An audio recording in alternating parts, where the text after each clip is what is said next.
ಮಕ್ಕಳೇ 90+ ಸ್ಕೋರ್ ಮಾಡಬೇಕಾ? 90 ಡೇಸ್ಗಿಂತ ಕಡಿಮೆ ಟೈಮ್ ಉಳಿದಿದೆ. ಇಂತಹ ಟೈಮ್ ಪೀರಿಯಡ್ ನಲ್ಲಿ ಯಾವ ಸ್ಟೆಪ್ಗಳನ್ನ ನೀವು ಫಾಲೋ ಮಾಡಬೇಕು ಅದನ್ನ ಕಂಪ್ಲೀಟ್ ಆಗಿ ಈ ವಿಡಿಯೋದಲ್ಲಿ ಹೇಳಿದ್ದೇನೆ. Let's start.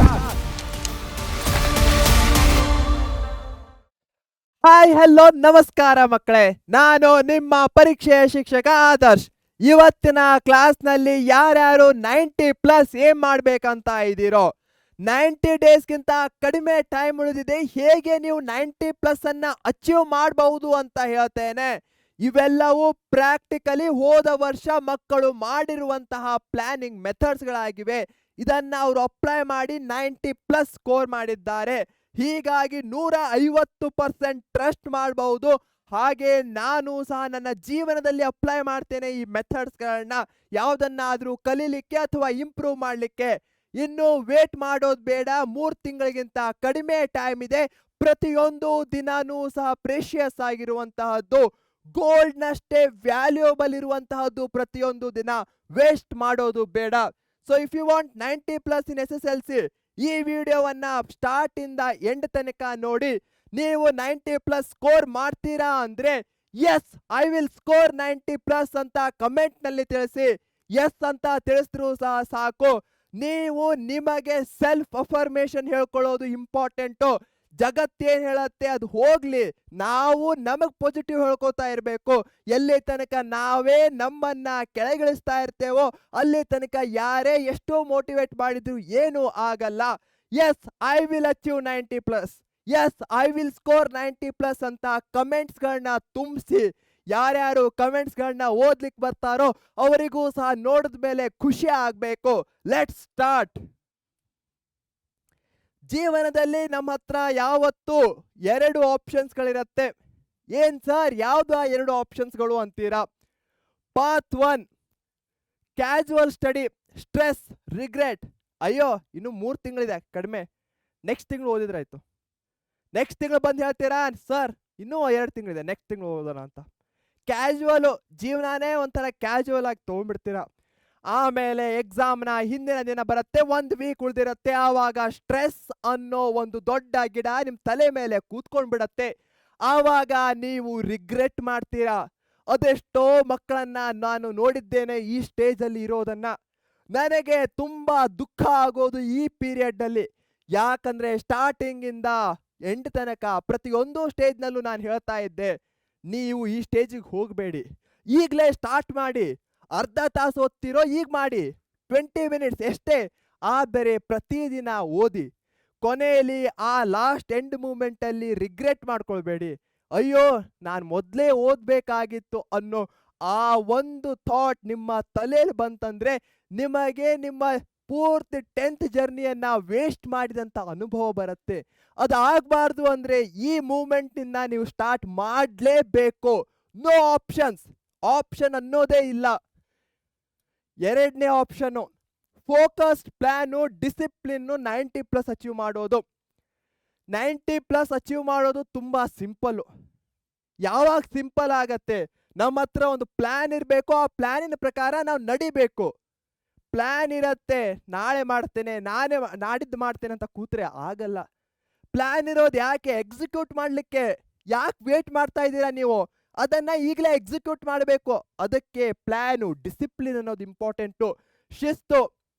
ಜೀವನದಲ್ಲಿ ಯಾವುದಾದರೂ ಒಂದು ಕ್ವಾಲಿಟಿ ನಿಮ್ಮನ್ನ ಜೀರೋದಿಂದ ಹೀರೋ ಮಾಡಬಹುದಂದ್ರೆ ಅದು ಈ ಡಿಸಿಪ್ಲಿನ್ ಅನ್ನೋದು. ಸರ್ ಡಿಸಿಪ್ಲಿನ್ ಅಂದ್ರೆ ಏನು? ದಿನಕ್ಕೆ ನಾನು 1 ಗಂಟೆ ಓದ್ತೇನೆ ಅಂತ ಡಿಸೈಡ್ ಮಾಡಿದ್ಮೇಲೆ ಟಿವಿಲಿ ಏನೇ ಬರಲಿ, ಬಿಗ್ ಬಾಸು, ಸೀರಿಯಲ್ಸು, ಕಾರ್ಟೂನ್ಸು, ಏನೇ, ಹಾಗೆ ಮೊಬೈಲ್ನಲ್ಲಿ ಯಾವುದೇ ಗೇಮು, ಫ್ರೀ ಫೈರು, ಪಬ್ಜಿ ಎಲ್ಲವನ್ನು ಪಕ್ಕಕ್ಕಿಟ್ಟು 1 ತಾಸು ಓದ್ತೇನೆ ಅಂದಮೇಲೆ 1 ತಾಸು ಓದೋದೇ ಅದು ಡಿಸಿಪ್ಲಿನ್ ಆಗತ್ತೆ. ಅದನ್ನ ನೀವು ಫಾಲೋ ಮಾಡಿ.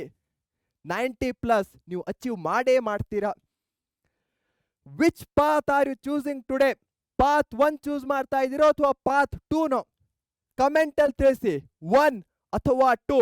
ಎಲ್ರೂ ಸಹ ಒಂದೇ ಧ್ವನಿಲಿ ಹೇಳಿ, ನಾನು 2 ಅನ್ನ ಚೂಸ್ ಮಾಡ್ತೇನಿದ್ದೀರಾ ಅಂತ. ಯಾಕೆ? ಟೈಮ್ ಇಲ್ಲ, ಮಾಡಲೇಬೇಕು. ನೀವು ನನಗೆ ಅತ್ಯಂತ ಆತ್ಮೀಯರು. ನಿಮಗೆ ಯಾರಿಗೂ ನಾನು ಮುಖಾಮುಖಿ ಭೇಟಿ ಆಗದೆ ಇರಬಹುದು, ನಿಮ್ಮ ಕಮೆಂಟ್ಸ್ಗಳನ್ನ ನೋಡಿರ್ತೇನೆ, ಲೈಕ್ಸ್ ಮಾಡಿರ್ತೀರಾ, ಸಬ್ಸ್ಕ್ರೈಬ್ ಮಾಡಿರ್ತೀರಾ ಅಂದಮೇಲೆ ನೀವೆಲ್ಲರೂ ನನ್ನ ಜೀವನದ ಒಂದು ಭಾಗ ಇದ್ದ ಹಾಗೆ.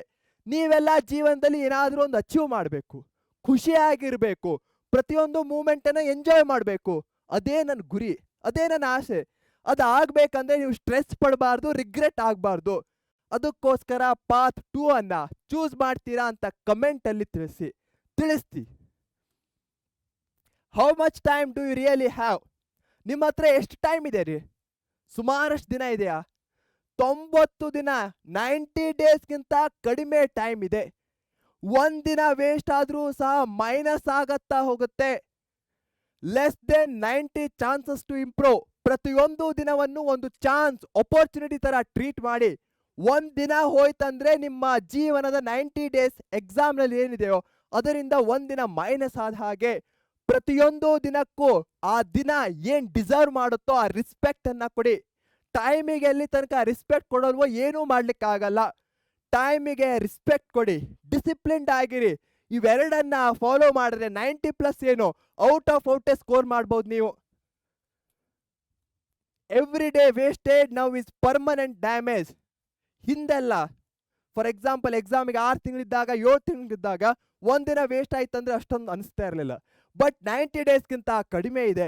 ಒಂದಿನ ವೇಸ್ಟ್ ಆದರೂ ಸಹ ಆ ನಿಮ್ಮ ಎಂಡ್ ರಿಸಲ್ಟ್ ಮೇಲೆ ದೊಡ್ಡ ಡ್ಯಾಮೇಜ್ ಅನ್ನ ಮಾಡುತ್ತೆ. ಅದು 1 ದಿನ 2 ದಿನ ಆಗತ್ತೆ, ಅದಾದ್ಮೇಲೆ ನಿಮ್ಗೆ ಗೊತ್ತಿಲ್ಲದೆ ಎಕ್ಸಾಮ್ಗೆ 1 ವಾರ ಉಳಿದ್ಬಿಡತ್ತೆ. ಆ ರೀತಿ ಆಗೋದು ಬೇಡ. This is the danger zone. ಏನು ಮಿಸ್ಟೇಕ್ಸ್ಗಳನ್ನ ಮಾಡ್ತೀರಾ ನೀವು? I will start preparation from tomorrow. Tomorrow, ನಾಳೆ ಅನ್ನೋದು ಯಾವತ್ತೂ ಬರಲ್ಲ. ನಾನು ನಾಳೆ ಆ ಕೆಲಸ ಮಾಡ್ತೇನೆ ಅಂತ ಹೇಳ್ತಾ ಇರ್ತೀರಾ, ನಾಳೆ ಬರುತ್ತೆ, ಮತ್ತೆ ಹೇಳ್ತೀರಾ ನಾನು ನಾಳೆ ಮಾಡ್ತೇನೆ ಅಂತ. ಆ ಟುಮಾರೋ ಅನ್ನೋದು ಯಾವತ್ತೂ ಬರಲ್ಲ. ಏನಾದರೂ ಮೈಂಡ್ ಸೆಟ್ ಶಿಫ್ಟ್ ಮಾಡಬೇಕಂದ್ರೆ ಹೇಳಿ, today I will start today ಅಂತ. ನಿಮ್ಮ ಮೈಂಡ್ ಸೆಟ್ ಚೇಂಜ್ ಆಗೇ ಆಗತ್ತೆ. ಸ್ಟಡಿಯಿಂಗ್ ವಿದೌಟ್ ರಿವಿಷನ್, ಸುಮ್ಮನೆ ಓದ್ತಾ ಕೂತ್ಕೊಳ್ಳೋದು ಅಲ್ಲ ಸ್ಟಡಿಯಿಂಗು. ಓದಿದ ಮೇಲೆ ಎಷ್ಟು ನೆನಪಿದೆ ತಲೆಯಲ್ಲಿ ಅದನ್ನ ಚೆಕ್ ಮಾಡ್ತಾ ಕೂತ್ಕೊಳ್ಳೋದೇ ಆಕ್ಚುಯಲ್ ಸ್ಟಡಿ ಆಗತ್ತೆ. ರಿವಿಷನ್ ಅನ್ನೋದು ಎಕ್ಸಾಮ್ಗಷ್ಟೇ ಅಲ್ಲ, ಯಾವುದೇ ಒಂದು ಎಜುಕೇಶನ್ ಜರ್ನಿಯಲ್ಲಿರುವಂಥ ಅತ್ಯಂತ ಇಂಪಾರ್ಟೆಂಟ್ ಆದ ಘಟ್ಟ. ನೀವು ಎಷ್ಟು ಓದ್ತೀರೋ ಅದರ ಅಟ್ಲೀಸ್ಟ್ 30% ಇಂಪಾರ್ಟೆನ್ಸ್ ಅನ್ನ ರಿವಿಷನ್ ಮಾಡಲಿಕ್ಕೆ ಕೊಡಿ. ಮೆಮೊರಿಯಲ್ಲಿ ಇಟ್ಕೊಳ್ಳೋದು ಇಂಪಾರ್ಟೆಂಟು. ಎಕ್ಸಾಮ್ ಹಾಲಲ್ಲಿ ಕೂತಿರ್ತೀರಾ, ಸರ್ ನಾನೆಲ್ಲ ಓದ್ಕೊಂಡು ಹೋಗಿದ್ದೆ, ಎಕ್ಸಾಮ್ ಹಾಲಲ್ಲಿ ಕೂತಾಗ ಏನೂ ನೆನಪಲ್ಲಿ ಉಳಿಲಿಲ್ಲ ಅಂತೀರಾ. ಯಾಕೆ ಉಳಿದಿಲ್ಲ ನೆನಪಲ್ಲಿ? ನೀವು ರಿವೈಸ್ ಮಾಡಿಲ್ಲ, ಮೆಮೊರೈಸ್ ಮಾಡಿಲ್ಲ, ಈ ನಿಮ್ಮ ಮೈಂಡ್ಗೆ ಪದೇ ಪದೇ ಹೇಳಿಲ್ಲ ಏನು ನೆನಪಲ್ಲಿ ಇಟ್ಕೊಳ್ಬೇಕು ಅಂತ. ರಿವಿಷನ್ ವೆರಿ ವೆರಿ ಇಂಪಾರ್ಟೆಂಟ್ ಆಗತ್ತೆ. Reading without writing practice. ನೀವು 1 ಸಲ ಬರೆಯೋದು 10 ಸಲ ಓದೋದು ಎರಡೂ ಒಂದೇ. ನೀವು ಬರೀ ಓದ್ತಾ ಇರ್ತೀರಾ ಅಂದಮೇಲೆ ಬೋರ್ ಆಗ್ಬಿಡತ್ತೆ ಒಂದು ಟೈಮ್ನಲ್ಲಿ. ಅದಕ್ಕೋಸ್ಕರ ಬರೆದು ತೆಗೀರಿ. ನಿಮಗೆ ಎಕ್ಸಾಮ್ನಲ್ಲಿ ಏನು ಬರೆದು ತೆಗಿಲಿಕ್ಕೆ ಹೇಳ್ತಾರೆ, ರೈಟಿಂಗ್ ಇರತ್ತೆ. ಅದನ್ನೇ ನೀವು ಪ್ರಾಕ್ಟೀಸ್ ಮಾಡಲಿಲ್ಲ, ಬರೀ ಓದ್ತಾ ಮೆಮೊರೈಸ್ ಮಾಡ್ತಾ ಕೂತ್ಕೊಂಡ್ರೆ ಎಕ್ಸಾಮ್ ಹಾಲಲ್ಲಿ ಕೈ ಮುಂದೆ ಹೋಗೋದೇ ಇಲ್ಲ. ಯಾಕಂದ್ರೆ ಇಲ್ಲಿ ತನಕ ನೀವು ಓದಿ ನೆನಪಲ್ಲಿ ಇಟ್ಕೊಂಡಿರ್ತೀರಾ, ಬರೆದು ನೆನಪಲ್ಲಿ ಇಟ್ಕೊಂಡಿರಲ್ಲ. ಬರೆಯೋದು ಅಷ್ಟೇ ಇಂಪಾರ್ಟೆಂಟ್ ಆಗತ್ತೆ. Skipping model papers. ಗೌರ್ಮೆಂಟು ಯಾವುದೇ ಡಾಕ್ಯುಮೆಂಟ್ ಕೊಟ್ಟಿದೆ ಅಂದ್ರೆ ಅದು ಯಾಕೆ ಕೊಟ್ಟಿರತ್ತೆ? ನಮ್ಮ ಒಳಿತಿಗೆ, ನಮ್ಮ ಬೆನಿಫಿಟ್ಗೋಸ್ಕರ ಮಾಡೆಲ್ ಪೇಪರ್ಸ್ಗಳನ್ನ ಕೊಟ್ಟಿದೆ. ಕೋರ್ ಸಬ್ಜೆಕ್ಟ್ಸ್ಗಳಲ್ಲಿ 4 ಮಾಡೆಲ್ ಕ್ವಶನ್ ಪೇಪರ್ಸ್ಗಳಿವೆ. ಅದರ ಅರ್ಥ ಏನು? ಈ 4 ಮಾಡೆಲ್ ಕ್ವಶನ್ ಪೇಪರ್ಸ್ಗಳು ನಮಗೆ ಪ್ಯಾಟರ್ನ್ಸ್ಗಳನ್ನ ತಿಳಿಸುತ್ತೆ. ಯಾವ ಚಾಪ್ಟರ್ಸ್ಗಳಿಂದ ಯಾವ್ದು ಇಂಪಾರ್ಟೆಂಟ್ ಕ್ವಶನ್ ಅಂತ ತಿಳಿಸುತ್ತೆ. ಯಾವ ಚಾಪ್ಟರ್ನಿಂದ ಯಾವ ರೀತಿಯ ಕ್ವಶನ್ಸ್ಗಳು ಬರ್ಬೋದು ಅಂತ ನಿಮಗೆ ಮನವರಿಕೆ ಮಾಡಿಕೊಡತ್ತೆ. ಹೀಗಿರಬೇಕಾದ್ರೆ ಮಾಡೆಲ್ ಪೇಪರ್ಸ್ಗಳನ್ನ ನೀವು ಮಿಸ್ ಮಾಡೋ ಮಾಪೇ ಇಲ್ಲ. ನಮ್ಮ ಪರೀಕ್ಷೆ ಚಾನಲ್ನಲ್ಲೇ ಮಾಡೆಲ್ ಪೇಪರ್ 1 ಅನ್ನು ನಾವು ಸಾಲ್ವ್ ಮಾಡ್ತಾ ಇದ್ದೇವೆ. ಆ ಲೈವ್ಸ್ಗಳನ್ನ ನೀವು ಜಾಯ್ನ್ ಆಗಿದ್ದೀರಾ ಅನ್ಕೋತೇನೆ. ಲೇಟಾಗಿ ನೋಡ್ತಾ ಇದ್ರೆ ಆ ಲೈವ್ಸ್ಗಳ ಪ್ಲೇ ಲಿಸ್ಟ್ ಇರುತ್ತೆ, ಅದನ್ನ ಹೋಗಿ ನೋಡಿ. Ignoring blue print weightage. Government ಮತ್ತೊಂದು ಡಾಕ್ಯುಮೆಂಟ್ ಕೊಟ್ಟಿದೆ, ಬ್ಲೂ ಪ್ರಿಂಟು. ಈ ಸಲ ಬಹಳಷ್ಟು ಸಬ್ಜೆಕ್ಟ್ಸ್ಗಳಲ್ಲಿ ಪ್ರಥಮ ಬಾರಿಗೆ ಚಾಪ್ಟರ್ ವೈಸ್ ವೇಟೇಜು. ಈ ಚಾಪ್ಟರ್ಗೆ ಎಷ್ಟು ಮಾರ್ಕ್ಸ್ ಬರ್ತಾ ಇದೆ, ಈ ಚಾಪ್ಟರ್ನಿಂದ ಯಾವ ರೀತಿಯ ಕ್ವಶನ್ಸ್ಗಳನ್ನ ಕೇಳ್ತಾ ಇದ್ದಾರೆ ಅಂತ ಗೌರ್ಮೆಂಟೇ ಹೇಳಿದೆ. ಇದರ ಅರ್ಥ ಏನ್ರಿ? ಇದರ ಅರ್ಥ ನಿಮಗೆ ಗೌರ್ಮೆಂಟು ಎಲ್ಲವನ್ನೂ ಸಹ ಸುಲಭವಾಗಿ ಮಾಡಿಕೊಡ್ತಾ ಇದೆ. ಬ್ಲೂ ಪ್ರಿಂಟ್ನ ಪ್ರಕಾರ ಯಾವುದಾದ್ರೂ ಚಾಪ್ಟರ್ನಿಂದ 3 ಮಾರ್ಕ್ಸ್ನ ಕ್ವಶನ್ ಬರ್ತಾ ಇದೆ ಅಂದರೆ ನೀವು ಆ ಚಾಪ್ಟರ್ಗೆ ಹೋಗಿ ನೋಡಿ ಯಾವುದು 3 ಮಾರ್ಕ್ಸ್ನ ಕ್ವಶನ್ಸ್ಗಳು ಬರ್ತಾ ಇವೆ. ಟೆಕ್ಸ್ಟ್ ಬುಕ್ನ ಎಕ್ಸಸೈಸಸ್ಗಳಲ್ಲಿ PYQಸ್ಗಳ ಡಾಕ್ಯುಮೆಂಟ್ಸ್ ಇರುತ್ತೆ. ನಮ್ಮ ಪರೀಕ್ಷೆ ಆ್ಯಪ್ನಲ್ಲಿ PYQಸ್ಗಳನ್ನು ಸಹ ಚಾಪ್ಟರ್ ವೈಸ್ ಕೊಟ್ಟಿದ್ದೇವೆ, ಅದರಿಂದ ನೀವು ತಿಳ್ಕೊಳ್ಬಹುದು. ಮಾಡೆಲ್ ಪೇಪರ್ಸ್ಗಳನ್ನ ನೋಡ್ತೀರಾ, ಅಲ್ಲಿ ನಿಮಗೆ ಗೊತ್ತಾಗುತ್ತೆ ಯಾವ ರೀತಿಯ ಕ್ವಶನ್ಸ್ಗಳನ್ನ ಕೇಳ್ತಾ ಇದ್ದಾರೆ ಅಂತ. ಸೊ 90+ ಸ್ಟೂಡೆಂಟ್ಸ್ಗಳು ಏನು ಡಿಫರೆಂಟ್ ಆಗಿ ಮಾಡ್ತಾರೆ compare to average student. Average student reads more, ಬರೀ ಓದ್ತಾ ಹೋಗ್ತಾರೆ. 90+ ಸ್ಟೂಡೆಂಟ್ಸು ರಿವೈಸ್ ಮಾಡ್ತಾರೆ ಡೈಲಿ. ನಿನ್ನೆ ಏನು ಓದಿದ್ದೆ, ಇವತ್ತೇನು ಓದಿದ್ದೆ, ರಿವೈಸು. ಫಾರ್ ಎಕ್ಸಾಂಪಲ್, ಇವತ್ತು ಅಡ್ವೆಂಟ್ ಚಾಪ್ಟರನ್ನು ಓದಿದ್ದೇನೆ ಅಂದರೆ ಏನೇನು ಕೀವರ್ಡ್ಸ್ಗಳನ್ನ ನಾನು ನೆನಪಲ್ಲಿ ಇಟ್ಕೊಂಡಿದ್ದೇನೆ ಬರೆದು ತೆಗೆಯೋದು. ಅದೇನಾಗತ್ತೆ 90+ ಸ್ಟೂಡೆಂಟ್ ಮಾಡೋ ಮೊದಲನೇ ಸರಿಯಾದ ಕೆಲಸ.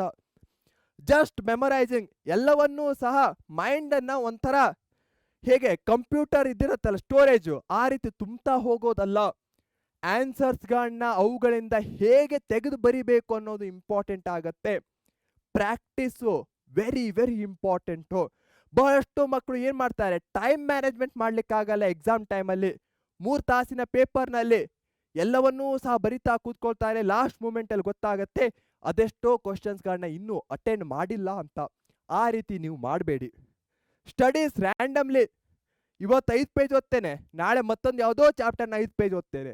ಅದು ಕರೆಕ್ಟಾದ ಮೆಥಡಾ? ಖಂಡಿತವಾಗಿಯೂ ಅಲ್ಲ. ಬ್ಲೂ ಪ್ರಿಂಟನ್ನು ಫಾಲೋ ಮಾಡಿ ನೋಡಿ ಯಾವ ಕ್ವಶನ್ಸ್ಗಳು ಬರ್ತಾ ಇವೆ, ಯಾವ ರೀತಿಯ ಕ್ವಶನ್ಸ್ಗಳು, ಅದರ ಅಕಾರ್ಡಿಂಗ್ ಓದಿ. Hopes for luck. ಲಾಸ್ಟ್ ಮೂಮೆಂಟಲ್ಲಿ ಬಂದು ದೇವರೇ ಏನಾದರೂ ಮಾಡಿಬಿಡಪ್ಪ ಲಕ್ಕು, ಅದಕ್ಕೆ ಹೋಪ್ ಮಾಡ್ತಾರೆ. ದೇವರು ಸಹ ಅವರನ್ನೇ ಸಪೋರ್ಟ್ ಮಾಡ್ತಾರೆ ಯಾರು ಹಾರ್ಡ್ ವರ್ಕನ್ನು ಮಾಡಿರ್ತಾರೆ, ಯಾರು ಕರೆಕ್ಟಾಗಿ ಎಫರ್ಟ್ಸ್ಗಳನ್ನ ಹಾಕಿರ್ತಾರೆ, ಯಾರು ಡಿಸಿಪ್ಲಿನ್ ಮಾಡಿರ್ತಾರೆ. ಇವರು ಪ್ರಿಪೇರ್ ಮಾಡ್ತಾರೆ ಪ್ಯಾಟರ್ನ ಪ್ರಕಾರ, ಪ್ರಿಪೇರ್ ಮಾಡ್ತಾರೆ ಮಾಡೆಲ್ ಪೇಪರ್ಸ್ನ ಪ್ರಕಾರ. ಇವರು ಲಕ್ ಮೇಲೆ ನಿರ್ಧಾರವಾಗಿರೋದಿಲ್ಲ. ಇವರು ನಂಬೋದು ಯಾವುದನ್ನ? ಹಾರ್ಡ್ ವರ್ಕನ್ನು.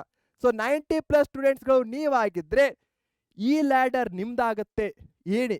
ಇವೆಲ್ಲವೂ ಆವ್ರೇಜ್ ಸ್ಟೂಡೆಂಟ್ಸ್ಗಳ ಏಣಿ ಆಗತ್ತೆ. ಸೊ ಎಲ್ಲರೂ ಸಹ ಈ ಏಣಿಲೇ ಇರ್ರಿ ಅಂತ ನಾನು ಹೇಳ್ತಾ ಇದ್ದೇನೆ. ಯಾಕಂದರೆ ನೀವೆಲ್ಲರೂ ಜೀವನದಲ್ಲಿ ಮುಂದೆ ಬರಬೇಕು, ಅದೊಂದೇ ನನಗಿರುವಂತಹ ಆಸೆ. ಸೊ ನೀವೇನಾದರೂ 90+ ಮಾಡಬೇಕಂದ್ರೆ ಈ ಸ್ಟೆಪ್ಸ್ಗಳನ್ನ ಫಾಲೋ ಮಾಡಿ. ಡೈಲಿ ರಿವಿಷನ್ ಮಾಡಿ, ನಿನ್ನೆದು ಮತ್ತು ಇವತ್ತಂದು. ಆನ್ಸರ್ ರೈಟಿಂಗ್ 90 ಡೇಸ್ಗಿಂತ ಕಡಿಮೆ ಟೈಮ್ ಉಳಿದಿದೆ, ಹೀಗಾಗಿ ದಿನಾಲು 20 ಕ್ವಶನ್ಸ್ಗಳನ್ನಾದರೂ ನೀವು ಟ್ರೈ ಮಾಡಲೇಬೇಕು. ಅದರಲ್ಲಿ ಯಾವುದೇ ಕನ್ಸೆಷನ್ ಅನ್ನೋದು ಇಲ್ಲ, ಮಾಡಬೇಕಂದ್ರೆ ಮಾಡಲೇಬೇಕು. ನೆಕ್ಸ್ಟ್, ಮಾಡೆಲ್ ಪೇಪರ್ಸ್ಗಳನ್ನ ಪ್ರಾಕ್ಟೀಸ್ ಮಾಡಿ. ಯಾವ ರೀತಿ ಪ್ರಾಕ್ಟೀಸ್ ಮಾಡ್ತೀರಾ? 3 ತಾಸು ಪೇಪರನ್ನು ಹೇಗೆ ಕೂತ್ ಬರಿತೀರೋ ಅದೇ ರೀತಿ ಮಾಡೆಲ್ ಪೇಪರ್ಸ್ಗಳನ್ನ ನೀವು ಕೂತ್ ಬರೀರಿ. ನಿಮ್ಗೆ ಗೊತ್ತಾಗತ್ತೆ ಯಾವ ಸೆಕ್ಷನ್ ನನಗೆ ಡಿಫಿಕಲ್ಟ್ ಆಗ್ತಾ ಇದೆ, ಎಲ್ಲಿ ಹೆಚ್ಚಿನ ಟೈಮ್ ಹೋಗ್ತಾ ಇದೆ, ಎಲ್ಲಿ ನಾನು ಟೈಮನ್ನು ಬೆಟರ್ ಆಗಿ ಯುಟಿಲೈಸ್ ಮಾಡ್ಕೊಳ್ಬೇಕು ಅಂತ. ಎಕ್ಸಾಮ್ನ ಸೀನ್ ಹೇಗಿರುತ್ತೋ ಅದೇ ರೀತಿ ನೀವು ಮಾಡೆಲ್ ಪೇಪರ್ಸ್ಗಳನ್ನ ಅಟೆಂಪ್ಟ್ ಮಾಡಿ. ಸೊ ಈಗ ಈ ಕ್ವಶನ್ಸ್ಗಳನ್ನ ನೀವು ನಿಮಗೆ ಕೇಳ್ಕೊಳ್ಳಿ. Be honest with yourself. ನಾನು ಹೇಳ್ತೇನೆ, ನೀವು ನಿಯತ್ತಾಗಿ 30 ಮಾರ್ಕ್ಸ್ ತೊಗೋತಿರೋ, it's fine, I will appreciate you. ಆದರೆ ನಿಯತ್ತಾಗಿ ಮಾಡಿ. ಯಾರ್ದೋ ಕಾಪಿನೋ ಯಾರ್ದೋ ಮುನ್ನೋ ನೋಡಿಕೊಂಡು ಹಿಂದೋ ನೋಡಿಕೊಂಡು ನೀವು 100 ತೊಗೊಂಡ್ರೂ ಸಹ ನನಗದು ಇಷ್ಟೇ 0 ವ್ಯಾಲ್ಯೂ ಇರುತ್ತೆ. ಏನೇ ಮಾಡಿದ್ರು ನಿಯತ್ತಾಗಿ ಮಾಡಿ. ಮೊದಲನೇದು ನಿಮಗೆ ನೀವೇ ಕೇಳ್ಕೊಳ್ಳಿ, ನಾನು ಡೈಲಿ ರಿವೈಸ್ ಮಾಡ್ತಾ ಇದ್ದೀನಾ ಅಂತ. ಇಲ್ಲ ಅಂದರೆ ರಿವೈಸ್ ಮಾಡಿ, ಆನೆಸ್ಟ್ ಆಗಿರಿ. Are you writing answers every day? ನೀವು ಪ್ರತಿದಿನ ಆನ್ಸರ್ಸ್ಗಳನ್ನ ಪ್ರಾಕ್ಟೀಸ್ ಮಾಡ್ತಾ ಇದ್ದೀರಾ ಬರೆದು? ಎಸ್ ಆರ್ ನೋ ಎರಡೇ ಇರೋದು ಆಪ್ಷನು. ಆನೆಸ್ಟ್ ಆಗಿ ಹೇಳಿ. ನಾವು ಯಾರಿಗೇ ಮೋಸ ಮಾಡಿದ್ರು ನಡೆಯುತ್ತೆ, ನಮಗೆ ನಾವು ಮೋಸ ಎಂದು ಮಾಡ್ಕೊಳ್ತೇವೋ ಅಂದು ನಾವು ಹೇಳಲಿಕ್ಕೆ ಆಗಲ್ಲ. ಯಾರಿಗೂ ಮೋಸ ಮಾಡೋದು ಬೇಡ, ಆದರೆ ನಮಗೆ ನಾವು ಬಹಳಷ್ಟು ಬಾರಿ ಮೋಸ ಮಾಡ್ಕೊಂಡ್ಬಿಡ್ತೇವೆ, ಅದನ್ನು ನೀವು ಮಾಡಬೇಡಿ.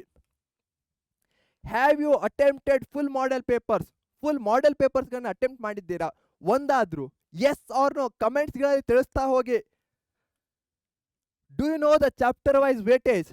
ಬ್ಲೂ ಪ್ರಿಂಟನ್ನು ನೀವು ಕರೆಕ್ಟಾಗಿ ನೋಡ್ಕೊಂಡಿದ್ದೀರಾ? ಅದರ ಪ್ರಕಾರ ಚಾಪ್ಟರ್ಗೆ ಎಷ್ಟು ಮಾರ್ಕ್ಸ್ ಬರ್ತಾ ಇದೆ ಅಂತ ಹೇಳ್ತಾ ಇದೆ, ಅದು ನಿಮಗೆ ಅರ್ಥ ಆಗಿದೆಯಾ? ಈ 4 ಕ್ವಶನ್ಸ್ಗಳನ್ನ ನೀವು ಕೇಳ್ಕೊಂಡಿದ್ದೀರಾ ಅನ್ಕೊಳ್ತೇನೆ. ಎಸ್ ಆರ್ ನೋ ಅಂತ ಕಮೆಂಟ್ಸ್ಗಳಲ್ಲಿ ತಿಳಿಸ್ತಾ ಹೋಗಿ. The next 90 days decide everything.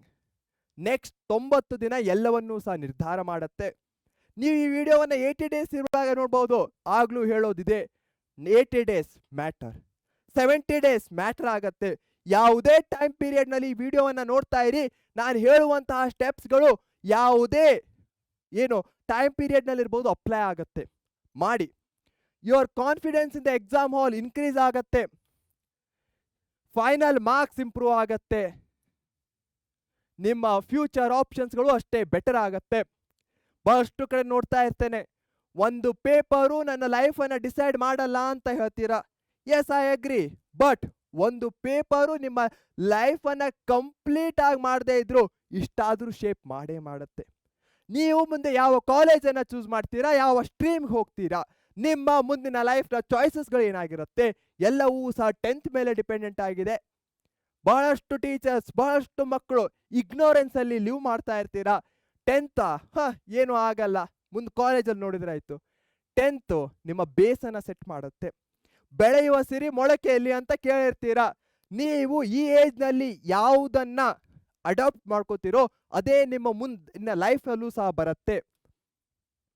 Final warning ಕೊಡ್ತಾ ಇದ್ದೇನೆ, ನಾನು ಯಾವತ್ತೂ ವಾರ್ನಿಂಗ್ ಅನ್ನ ಕೊಡಲ್ಲ, ನಾನು ಯಾವತ್ತೂ ನಿಮ್ಗೆ ಮೋಟಿವೇಟೇ ಮಾಡ್ತಾ ಇರ್ತೇನೆ.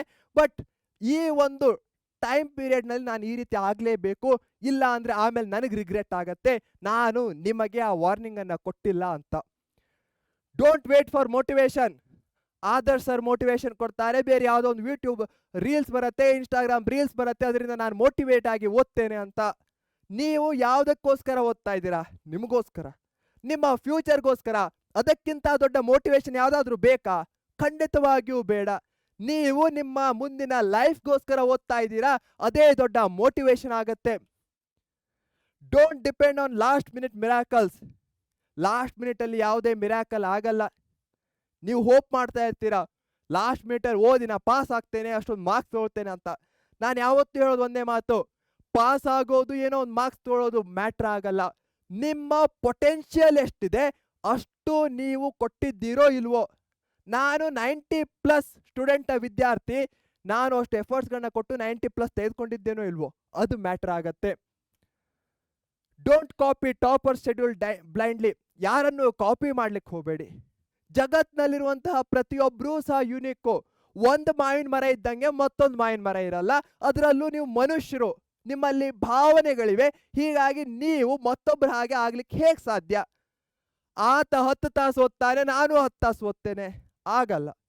ನಿಮಗೆ ಯಾವ್ದು ಬೆಸ್ಟ್ ಇದೆಯೋ ಅದನ್ನ ಫಾಲೋ ಮಾಡಿ. ಒಬ್ಬರಿಗೆ ಬೆಳಿಗ್ಗೆದ್ದು ಓದಲಿಕ್ಕೆ ಆಗಬಹುದು, ಮತ್ತೊಬ್ಬರಿಗೆ ಬೆಳಿಗ್ಗೆದ್ದು ಓದಲಿಕ್ಕೆ ಆಗದೇನೆ ಇರಬಹುದು. ಹೀಗಾಗಿ ನಿಮ್ಮ ಲೈಫ್ ಸ್ಟೈಲ್ಗೆ ನಿಮಗೆ ಯಾವ ಸೂಟ್ ಆಗುತ್ತೋ ಅದನ್ನ ಮಾಡ್ತಾ ಹೋಗಿ.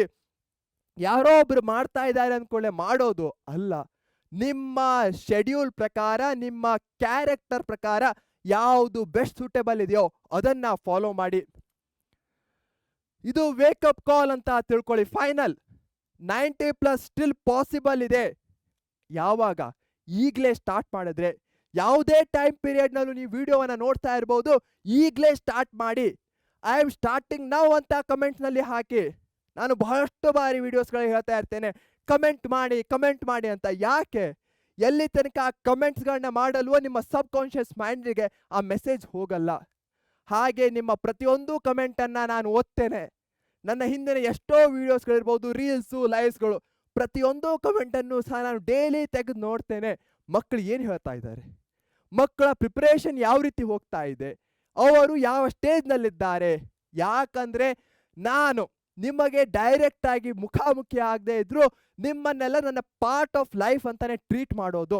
ನಾನು ಯಾವುದೋ ಒಂದು ಚಾಲೆಂಜ್, 21 days ಚಾಲೆಂಜ್ ನಿಮ್ಮ ಜೊತೆಗೆ ಮಾಡ್ತಾ ಇದ್ದೀನಿ ಅಂದರೆ ನೀವು ನನಗೆ ಅತ್ಯಂತ ಆತ್ಮೀಯರು. ಓಕೆ, ನಾನು ಬೇರೆ ಯಾವ ಜೊತೆಗೂ ಸಹ ಇಂಥ ಚಾಲೆಂಜಸ್ಗಳನ್ನ ಮಾಡಲಿಕ್ಕೆ ಹೋಗಲ್ಲ.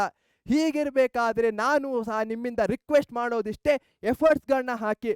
ರಿಸಲ್ಟು 90+ ಅಂತ ಹೇಳ್ತಾ ಇದ್ದೇನೆ ಥ್ರೂ ಔಟು, ಅದು ಆಮೇಲೆ ನೋಡೋಣ. ನಾವು ಡೈಲಿ ನಮ್ಮ ಬೆಸ್ಟನ್ನು ಕೊಡ್ತಾ ಹೋಗೋಣ. 90+ ಏನು 98+ ನೀವು ಮಾಡ್ತೀರಾ. ಆ ಎಫರ್ಟ್ಸ್ಗಳು ಮ್ಯಾಟರ್ ಆಗುತ್ತೆ. ಇನ್ನೂ ಈ ಚಾನಲನ್ನು ಸಬ್ಸ್ಕ್ರೈಬ್ ಮಾಡಿಲ್ಲ ಅಂದರೆ ಈಗಲೇ ಮಾಡಿ. ನೀವೇನಾದರೂ SSLCಯಲ್ಲಿದ್ದರೆ ಪರೀಕ್ಷೆಗಿಂತ ಅರ್ಧ ಬೆಟರ್ ಆಗಿರುವಂತಹ ಚಾನೆಲ್ ಸಹ ಯಾವುದೂ ಇಲ್ಲ ಕರ್ನಾಟಕ ಬೋರ್ಡ್ಗೆ ಕೇಟರ್ ಮಾಡುವಂಥದ್ದು ಅಂತ ನಾನು 200% ಕಾನ್ಫಿಡೆನ್ಸ್ ಒಂದಿಗೆ ಹೇಳಲಿಕ್ಕೆ ಬಯಸ್ತೇನೆ. ಸಬ್ಸ್ಕ್ರೈಬ್ ಮಾಡಿ, ನೋಟಿಫಿಕೇಶನ್ ಬೆಲ್ಸ್ಗಳನ್ನ ಆನ್ ಮಾಡಿ. ಇದರಿಂದ ನಿಮಗೆ ಗೊತ್ತಾಗತ್ತೆ ಮುಂದೆ ಯಾವ ರೀತಿಯ ವಿಡಿಯೋಸ್ಗಳು ಬರ್ತಾ ಇವೆ, ಗೈಡೆನ್ಸ್ ಸಿಗತ್ತೆ. ಇದೇ ನೋಟ್ನಲ್ಲಿ ನಾನು ಬಾಯ್ ಅಂತ ಹೇಳ್ತಾ ಇದ್ದೇನೆ. Thank you.